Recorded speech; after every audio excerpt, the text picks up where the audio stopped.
Hey everybody, this is Perch. I'm responding to an email. Maybe I'll read it, or maybe I'll just go into it. This is probably a dad Perch video, so if you don't like those, some of you really hate them.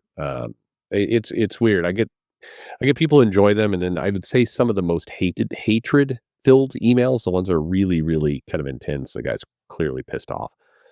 Come with stuff like this. They don't like this, like, oh look, Perch is using his calm voice to give us advice. Like fuck you, Perch. It's like okay. I mean, sorry, I'm using my calm voice. We'll see if sometimes I use my heated voice, sometimes I use my calm voice. These days, the heated voice is really used for what I call unforced errors. It's when, you know, despite all signs pointing to success, people find a way to fuck it up. And that generally gets me mad. The other thing is, creators treated badly.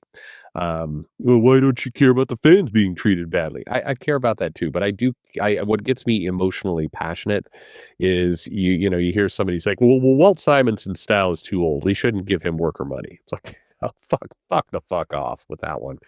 Or there's one where I won't mention the names, but there's an artist who draws a lot slower now, and just health reasons, right? But still draw, still can put things out. If you give them some forward notice, you would all know this artist's name, by the way.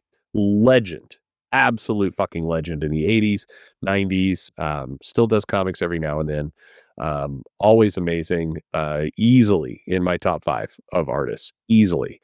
And just great stuff. But I had this editor gaslight me a little bit of like, well, they like the health person can't do stuff with health, and the health problems have made him cranky, so they're unpleasant to deal with. It's like, yeah, I'm sure having severe arthritis and stuff in the hands where it hurts to draw makes you cranky, and also you dumb fuckers can't manage your business in any kind of reasonable way, and that pisses off people. Like, and having to have somebody who's a absolute comic legend, it's Alan Davis, who has to chase you down for money, and then that's like, well, he's got a bad attitude. Oh, fuck off, with that. Sorry. See, I get passionate about this stuff. But this is more the dad Perch type video. Look, so the premise of the mail I'm responding to is like, hey, it seems like I'm kind of vaguely paraphrasing here, quoting. Seems like you and Zach. And increasingly, the two of us are getting grouped together in some ways. I think we have vastly different opinions on things. I think we communicate and are friendly.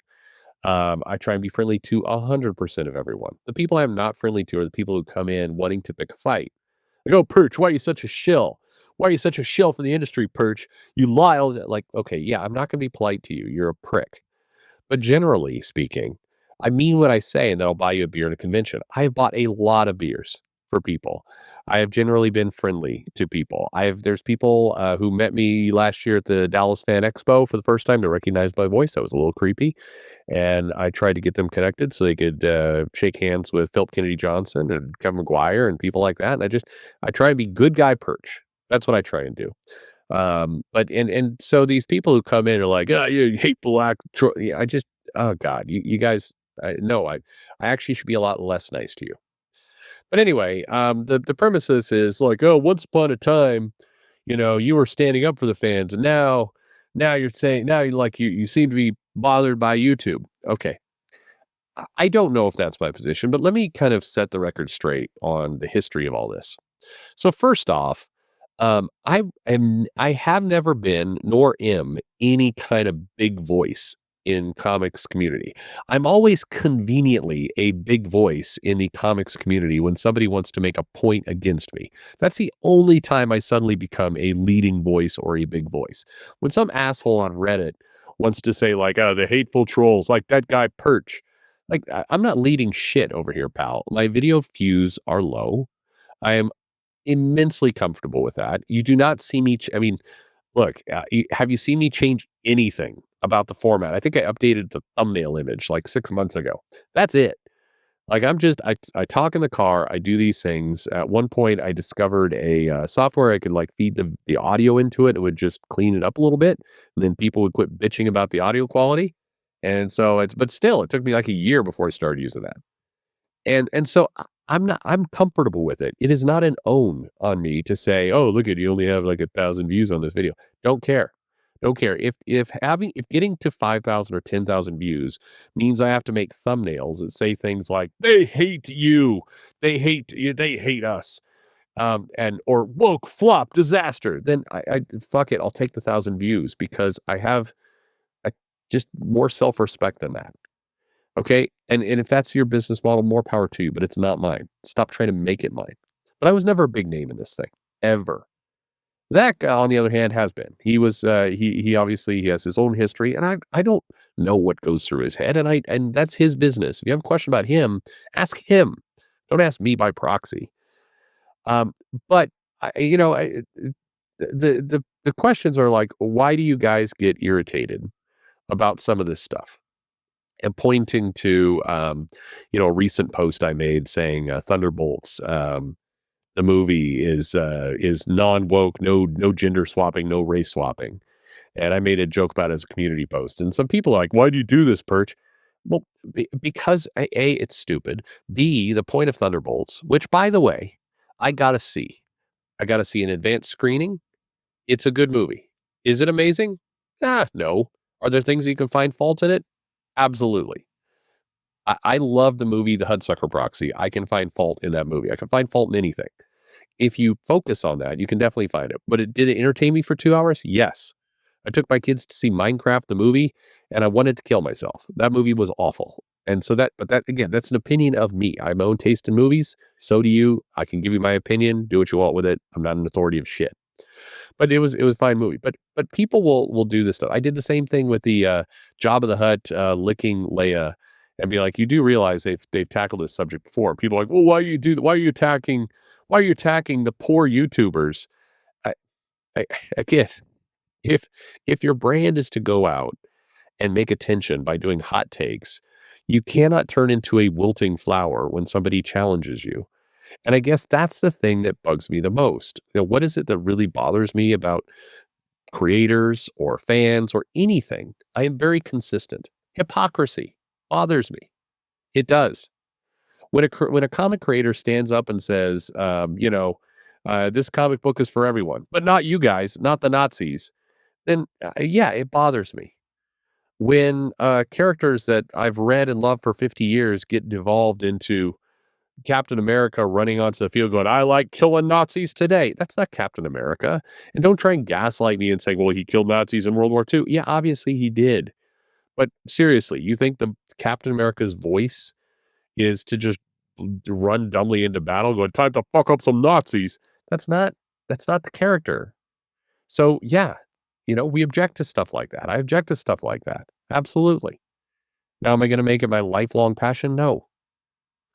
But I hate hypocrisy. And I do hate the mental pretzel that a lot of these guys get into of saying, I'm a big tough man, but this one quote in a 50-page article where the actress of Sue Storm said that she's interested in playing with gender identity is going to trigger literal thousands of hours of people melting down and losing their minds like a bunch of pussies. You can't be both. You can't be manly man. And I read an article in Vanity Fair, and and I am triggered. This Andor thing about the sexual assault. My God, both quote unquote sides got so stupid over that. And we saw, I mean, this probably is what makes me crazy. And if I was to speculate, I would speculate this is a bit of what makes Zach crazy. Not talking for him, but in this instance, I suspect we're both bothered by the same thing. He was a bigger voice. I was a very small voice. But if you go back like 8 years ago in comics, when we watched a lot of these characters start to just be written terribly, you got like Miss Marvel on the Avengers for some goddamn reason, and Mark Waid's writing it awful. And I'm bothered by it, and we're critiquing it. And the creators are like, trying to shut people up. They're blocking, they're saying, you don't have a voice, get out of our hobby, you don't get to talk. They're trying to silence people. And that was wrong. It's wrong today. It was wrong then. There was a lot more of it then. In addition, you saw comic companies putting like trigger warnings on things. You remember that issue of Thor where like trigger warning, there's a scene of violence. Yeah, no shit. It's a superhero book with violence. What is this trigger warning stuff? I'm from Gen X, and there's a video that's floating around there. Maybe I'll dig it up and find it and put it in here, where it like goes through the generations. And you know, I hate to say it's a generational thing, but I'm kind of built to assume I'm going to be offended by things, or no, sorry, I'm built to assume people are going to attempt to offend me, and it's tough to just to just brush it off because fuck those people anyway. That's the attitude. But people wanting to put trigger warnings in a comic book, stupid. But now fast forward to 2025, and I'm seeing, culture warriors, like a big manly men on there suggesting that there needs to be a trigger warning because rape has no place in Star Wars. Are you seriously suggesting the same shit that we all thought was insane 8 years ago? When did so many people become these perch clutching, nannies who are trying to control what people say? Like I get that comment from that actress in Fantastic Four on my own video. First of all, there's people doing hours of commentary on this, and in my own video, you have people going, "Well, she shouldn't be allowed to say things like that." Really? That's the world you want? There's a huge distinction between somebody having the good common sense of not tanking the movie by saying something stupid and saying, "Yeah, we should pass a law they can't talk." And don't give me that, "Well, I haven't seen anybody suggest that." Bullshit. Again, stop with the gaslighting. Don't you see this stuff. I know you see this stuff. I there's a couple people who post on my videos. I see their comments pop up on other people's videos where they're doing this shit, where they're talking about these puritanical methods. Like, just stop with that. Stop. You can't simultaneously say that you support giant tits bouncing around in comic books and then also sex is bad. Okay. It's a hypocrisy that drives me crazy. And unfortunately, I would never have predicted that the outcome of things in 2014, 2016, where you saw a bunch of creators acting like a police state. Fast forward 8 years later, and the fans are copying those tactics and that behavior. Why in the world was that the lesson that people took? How? How could that be? It's terrible. That's not where it was supposed to end up. You don't see somebody doing bad behavior and then say, "Yep, well, fuck it. I'll let's use it. Let's use it myself." So if you get annoyed by something, that's it. It's just that.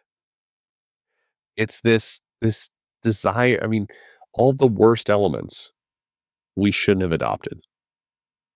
We didn't need to get into trying to police what people say. We didn't need to get into trying to control, interviews. We don't need trigger warnings on movies and videos.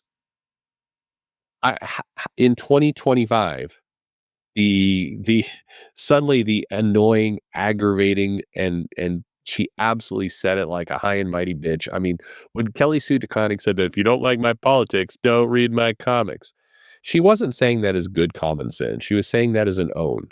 She was basically saying, "Get out, get out. I don't need the filth and the rabble dealing with me. I don't need to deal with you. If you don't like it, just get out." She was not saying it as good advice, but as it turns out, it's great advice. You can be offended by everything you want, but you're missing out on good things. You honestly are. And and for God, why do we have so many people who become hypocrites? And for me in particular, please stop using me when you just want to prove a point. Like suddenly I'm your greatest friend when I've got sales numbers that show that DC or Marvel are not succeeding in something, and suddenly it's like Perch, who is an authority on this stuff and is a really good guy. I mean, he's a little nerdy. He's not. I don't like him, because he sounds kind of stupid, and he seems to flip flop on things. But he's an expert on numbers. We like him for that. And then a week later, it's like, how dare Perch say the Job of the Hutt was trying to fuck Leia? I mean, like, I never got that. I assumed he was going to eat her. Like, God, stop. Please stop. Thanks for listening.